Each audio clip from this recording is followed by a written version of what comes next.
Bagong menika sowan Sang Hyang Bathara Guru kok mboten ndodok, mboten laku napa-napa malah kingak-kinguk. Kaya wong gumun. Lah, napa wonten titah sing wantun ngitungi asta panjenengan? Nek mboten Bagong ora mboten wonten to, mongko ya luput senjata tawa mboten kuwalat kaliyan panjenengan. Gong, iki kayangan le. Ha iya. Aku kok ora mlaku ndodok iki pukulan Sang Hyang Bathara Guru iki sembaning para titah. Weh, kuwi guru kan? Heeh. Kok muridé rong teko? Bathara Guru. Wah. Mencorong sandangane ya, Truk. Saka Mutiara Jamrut Ergeni, kowe netel Mutiara siji kae iso tanggo urip 7 turunan. Dadalke, Truk. Aja. Ora wani kok dadalke ora. Malak ning lho kok malak piye? Tangane 4 ya. Hyang Bathara Guru tangane 4. Wah nek adoh suwe kuwi. Mergane keleke ning ngosoki 4. Tenan ora. Lah Petro, wonten dalu Bengkulun. Ah, kita sowan yo kena ning Suralaya ning mbok yo sesuk meneh iki nek sowan ki ijen. Ora kan dadak kejak Bagong. Walah, para dewa dah ora kajen musuh Bagong nek carane kaya ngene iki. Ayo Hyang Bathara Guru kok denekke keleke 4. Monggo ulun ki ndereke panjenengane wis mangabat-abat rong tau wani karo Hyang Manik Maya. Lah kok iki bocah iki cere kawani karo Sang Hyang Manik Maya iki. Lah. Tro iki tep apa wong e, Tro? Ya wong ya kok omonge tanpa pedhot tak bener. Hyang Bathara Narada. Weh, iki apa? Sing sok diomongke bapak kae lho. Wah, lagi iki aku weruh. Heeh. Kaya jok dengkul. Jok kowe pait. Bagong aja sembrono tak idak mutar kowe. Weh lah, gedhe aku kowe. Gong. Ora ngawur to kowe iki. Konjur arep nang kayangan arep ngawur ora. Ana kawan wonten dawuh Bengkulun. Aja kladuk wani kurang geduga, Bagong. Dalem. Kita aja rame. Aku pawita. Kowe kuwi, hah? Lah kok muni wita aja rame. Kita iki kowe. Aku kita. Berarti aku nek munggah kayangan jenengku ganti kita. Ora ya tetep Bagong ning celu-celane nek nyebut kowe iki kita. Wah, ngerti ora melu aku mumet aku nek carane. Kata-katane iki beda karo nggone dhewe. Bagong ulun isih gedhe palimarma ulun marang jeneng kita. Aja gawe geger. Mengko mundak kita kena walap. Aluweh. Kowe kuwi lho kita. Jare Bathara Guru kok ulun. Iki ora rampung-rampung perkara cah Mocapethuk siji iki lho. Ulun ki aku. Nah, berarti ulune loro, Tru. Kae ya ulun iki ya ulun. Kitane mung aku tok. Petro kantong bolong. Wonten dawuh Bengkulun. Padha rejo sak prapta kita. Weh, kowe ya kita, Tru. Wis to. Kowe iki menengo sik. Aku tak wangsulan sik. Wah, ora denger aku. Ora denger piye, ora paham. Angel nang kene iki ditelusuri kata-katane iki angel. Wis wangsulan, Tru. Nunamit pasang Kalimantabe tinebina iki lho duni dumawing tawang tuwang. Tinepatno ing tulak manuk Bengkulun. Nering sambi kula sowan kula tebih saking Rubeda kepareng kula ngaturaken sembah pangabekti kula kunju. Iya Petro ulun tampa ora liwat pangestu ulun tampanana kula pun dinggo jimat paripin dayana ing kasantosan. Petro kantong bolong padha dasa prapta kita. Nggih, Bengkulun Narada wilujeng bekti kula kunjuk Bengkulun. Ya ulun tampa karya bombong tias ulun. Ora liwat pangestu ulun tampanana ya Petro. Kula pun dinggo jimat paripin dayana ing kasantosan. Ponokawan Bagong padha raja sak prapta kita. Inggih Bengkulun kita sowan ring Sambikala. Kepanen kula ngaturaken bekti kula kunjuk ngersanipun paduka ulun. Hai. Radong. Piye terus? Salah apa bener? Salah. Ngawur. Hyang Bathara Guru. Hyang Bathara Guru. Guru kok gulu. Ketrikel ilate. Ya Bagong ora dadi ngopo. Gandeng kita kuwi atmajaning Kakang Ismaya. Mula ulun paringi pangapura. Sanes Pukulun. Lho. Sanes piye? Kula niku anake Semar dudu anake Ismaya. Ismaya iki jenenge bapak iki ya isi Ismaya. Wah, nek ngono aku ora kendang. Si Es ngono. Pak Es. Si Es. Pak Es. Bagong Wadaraja saprapta kita. Wah iki lakone iki. Pangestunipun Iwang Pikulun Narada. Nereng sambikala Pikulun. Ayo syukur. Ayo iya. Wah, cah edan tenan ora. Wis dewa ora kajian iki wis ora. Petra Wadaraja saprapta kita. Pangestunipun Iwang Pikulun Bathara Indra Wilujeng. Bagong Wadaraja saprapta kita. Sapa Indra? Bathara Indra. Kowe nggon film kae apa? Udu. Ora ana telu to Dono Kasino Indra. Iki bedewa ya. Wah, kowe tak tendang modar. Kowe tak tendang genti kowe. Ora ngerti wae ditendang ora. Bathara Indra. Oh nggih Pukulun Bathara Indra. Bekti kula katur nggih Pukulun. Iya iya. Ulun tampa Bagong prayogakna. Nun nggih sampun boten kirang prayogi. Petruk Wadaraja sapraptamu. Pukulun Yama Dipati Wilujeng. Oh iki bahaya lho, Gong. Hah? Iki bahaya. Iki sing tukang jabut nyawane titah. Iki wak mburi ya? Bagong Wadaraja sapraptamu. Sapa, Tru? Yama Dipati. Iwang Pikulun Yama Dipati Wilujeng. Bekti kula konjuk Pukulun. Iya. Ampun dicabut? Ora. Mang neng kemawon mengke ra. Ucul dhewe. Boten sak dicabut. Iya iya. Iya, Bagong iya nggih. Edan lan kok kowe, Gong. Aku biasane ngono e. Tak nengke wae ya biasane. Petra Kantong Bolong Wadaraja sapraptamu. Pangestunipun Pukulun Penyarian Wilujeng bekti kula kunjuk. Iya iya Petra. Pangestu tampan ana. Nggih. Bagong Wadaraja. Sapa ki, Tru? Penyarian. Oh, pacare Udu. Pukulun Penyarian. Ayo ki nang kelurahan Carik to? Ora. Penyarian ya pokoke sing nyateti apa-apa. Sekretaris maksudnya. Pukulun penulisan Wilujeng bekti kula konjo Pukulun Penyarian. Iya ya Bagong prayogakna apa kawan. Nun nggih. Lho, kok guyu ngopo? Sampeyan yo mesem kok. Berarti aku nang kene iki entuk masa. Wah, gayamu ora. Pukulun Penyarian ketoke seneng nek aku omong terus iki. Iya ning iki ning kayangan kok ndak nek Iwang Pikulun Bathara Guru ngendika Bagong aja sembrono. Ulun sotke dadi cacing. Bisa dadi cacing tenan. Waton ora ketemu wong mancing lho. Ha iya. Nang ketemu wong mancing cilaka aku ambing ditemleki nggon pancing cemplungke banyu diseret karo wader. Wader ya. Rara. Petra dalem Pukulun. Ana wigati apa kita sowan? Apa saka karsanira pribadi? Apa pancen diutus dening wong atuamu Kakang Ismaya? Menawi lepat diagung pangaksami kepareng kula ngaturaken tebah Siti Sekul binunteling ron klapa. Apuran ta mbok bilih wonten lepat kula nggih kula munjatur sapa paduka Iwang Adi Pukulun. Petra kaya ora dadi ngopo matur sembah nuwun.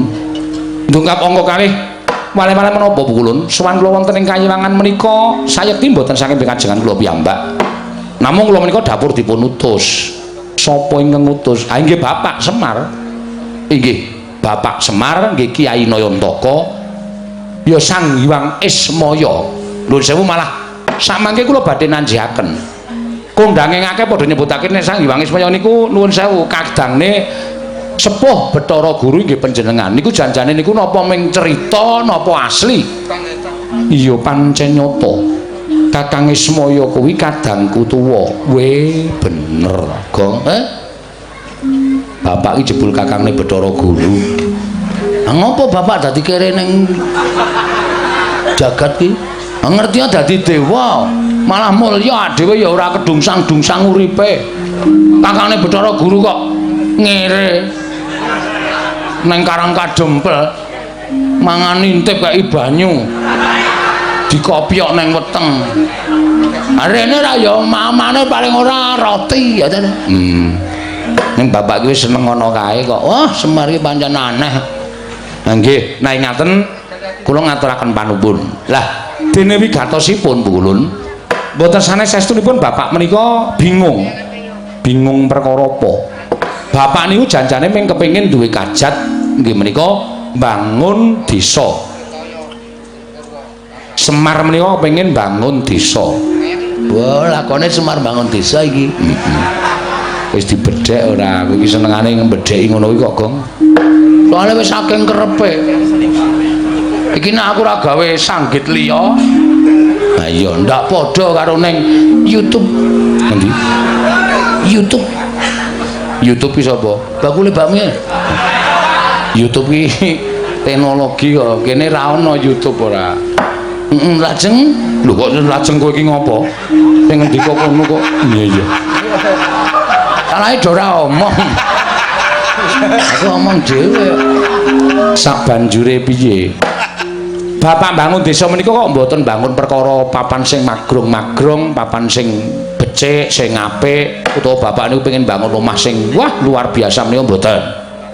Ning kersanipun bapak menika mbangun lahir lan batin, ya lahir ya batin. Panggesanganipun para kawula, uripe para jenenge masyarakat Karang Pradesan menika supaya mundhak ya bab ketukulane, ya bab ayem tentreme, ya bab nggone gotong royong menika supaya sengkut gumregut. Mula bapak kepengin bangun desa sumados mujudake desa ingkang sae inggih menika desa Karang Kadempel. Inggih samukawisipun ya bab menapa kemawon mergi sakmangke menika nadyan sampun sae ning ibarate aja kok banjur marem mergo kahanan sing wis ana ning luwih becik ditingkatake lan diundhakake supaya luwih monjo lan luwih kabiyawara. Iya Petruk nggih. Cobi to nek teng pundi-pundi bedaning panembah bedaning kapitadosan menika dados sarana cecungran. Ning nek teng Karang Kadempel mboten. Karang Kadempel menika bedaning panembah menika mujudaken setunggiling kerukunan antawisipun setunggalan setunggalipun. Sing siji ngurmati panembahing sing siji, sing siji ngurmati panembahing sing siji. Mula Karang Kadempel niku arang gontok-gontokan, arang padha regejegan. Anane ming sayuk rukun masinamatan daya dinayan tunggal cipta rasa karsa lan karyane mujudake setunggiling desa ingkang kaloka tinimbang desa liyane. Lah terus niate Semar napa? Tentrem ayeming Karang Kadempel menika aja kok ming tekan Karang Kadempel tok. Sing jeneng napa-napa niku isone gedhe niku apike saka cilik. Mengke nek ujug-ujug gedhe niku terus jeblok. Ngoten. Iya Petro. Nggih. Mula saka cilik sing jeneng arep tekan dhuwur niku ya alon-alon le munggah aja terus mencolot. Mengko nek kepleset ndak malah gegeblak, malah ora apik. Lah niki gandeng Karang Kadempel niku wis apik digawe apik meneh supaya desa kiwa nang tengening Karang Kadempel niku padha kepengin tentrem kaya Karang Kadempel terus tiru-tiru supaya kiwa tengening Karang Pradesan Karang Kadempel menika padha kepengin tentreme kaya Karang Kadempel terus melok-melok sing dikersake bapakne Semar. Ngono Petruk nggih. Lah ning bareng wonten niku kula sarujuk, kula mathuk, kula cocok. Ning kok terus Semar kendel mawon. Bapak niku meneng mawon. Lah terus kula jawil, jane apa Pak? Ana bab sing abot apa piye? Nek perkara Prabeya, perkara Brana Picis dibutuhake, mengko aku tak matur ndara-ndara Pandhawa mergo bapak ki dadi pengayomaning Pandhawa, bapak ki dadi panakawaning Pandhawa. Nek ora duwe ya nyuwun karo para Pandhawa. Ora Petruk, aku ora duwe niat mbangun perkara iki utawa mbangun Karang Kadempel iki nganggo srana Prabeya ora. Ning kabeh masyarakat arep tak caketi atine. Ayo to didudah rasane tresna karo bumi kelahirane, tresna karo bumi wutah gedhe ya kuwi Karang Kadempel. Dadi ora usah nganggo Prabeya. Bangun desa nganggo Prabeya niku entekke dhuwit. Mengko bangun tanggul terus napa diborongke. Lah niku tegese entekke dhuwit. Ning masyarakate supaya sayuk, sayek, saekokapti, tetunggalan manunggal. Ayo to, iki apik dienggo dhewe, iki becik awak dhewe sing ngrasake. Mula ayo bareng-bareng padha dibangun. Nah ngoten niku arepe bapak. Iya Petruk kuwi becik banget nggih. Ning kok bapak niku paring pangandikan. Bapakmu paring pangandikan piye? Srana iki bisa lancar, srana iki bisa rancak kabeh para kawula sakarang kadempel bisa ngrasakake ayem-ayem tentrem. Waton syarat sranane kaya sing nalika aku ngimpi kelakon, Truk. Bapakmu ngimpi apa? Bapak niku ngimpi methik Sekar Jambu Dipa Nirmala kalih Pelem Pertangga Jiwa. Niku sing abot teng mriku niku. Bapak niku ngasta kondur wujudipun Sekar Jambu Dipa Nirmala kalih Sekar Pelem Pertangga Jiwa. Mongko Jambu Dipa Nirmala Pelem Pertangga Jiwa niku thukule ming neng Kayangan. Lah terus kula cancut, saiki gareng piye sing tuwa? Sagu munggah Kayangan ora? Gareng sambat nek awake lara kabeh. Nek kon munggah Kayangan mboten iso mergo Kayangan niku munggah gunung Himawat sing dhuwure ora karo-karuan. Dalane minggak-minggok lan sak piturute. Iya, nggih. Lah terus gandeng gareng ora gelem kula saguh. Ndilalah kok Bagong ya saguh. Ha to, Gong? Heeh. Arep kula karo Bagong walu tekan mriki ora bareng. Kowe metu ngendi to, Gong? Serungga. Oh. Kowe metu parang tritis mesti ngata to. Heeh. Nilai losmen to kowe ora. Ora ya. Wah, kowe iki. Napak tilas. Napak tilas dengkulmu melocot lho lah. Senengane aja sok buka wadine wiyaga-wiyaga. Ngerti gak aku? Aku mula emoh. Aku liwat Serungga. Ah iya. Arep mampir none Simbah malah gerah. Ya ora apa-apa. Lah sak banjure mila suwan kula sampun Bathara Guru menika wonten sukalelaning penggalih sak mangke paring ogungan. Keparenga sak mangke mandhapaken Sekar Pelem Pertangga Jiwa lan Sekar Jambu Dipa Nirmala menika kaparingna dhateng Petruk niku bapak sing nyuwun. Omonga Bathara Guru, omonga si Manikmaya. Aku wis ora mapan ning Kayangan. Aku wis ikhlas dadi titah, aku wis ikhlas dadi menungsa lumrah. Nek nganti Bathara Guru kok ora menehke kembang Jambu Dipa Nirmala, kembang Pelem Pertangga Jiwa, aku sing arep munggah ning Kayangan. Bathara Guru njaluk tak walik mripate. Ngoten niku. Ya, Gong. Ora aku ora krungu kok. Ajar lho kowe. Ora ana kata-kata ngono ki ora ana. Kowe senengane nambah-nambahi ya, Truk. Kok bapak ki wong sopan wadake ora ana kata-kata kaya ngono kok. Apa bapakmu ngendika kaya ngono? Jane mboten. Iki namung kula ki mawon supados suasanane rada tegang ngono lho. Pripun? Dipun paringaken apa mboten? Nek diparingake dina niki ajeng kula boyong kali Bagong, dene ora. Kula kaparingan Purbawasesa. Terus kene maju tak sebul bun-bunamu. Nek wis tak sebul bun-bunamu, kowe munggah ning Kayangan. Nek guru ora meneke kembang Jambu Dipa Nirmala, kembang Pelem Pertangga Jiwa, kowe ngamuk ning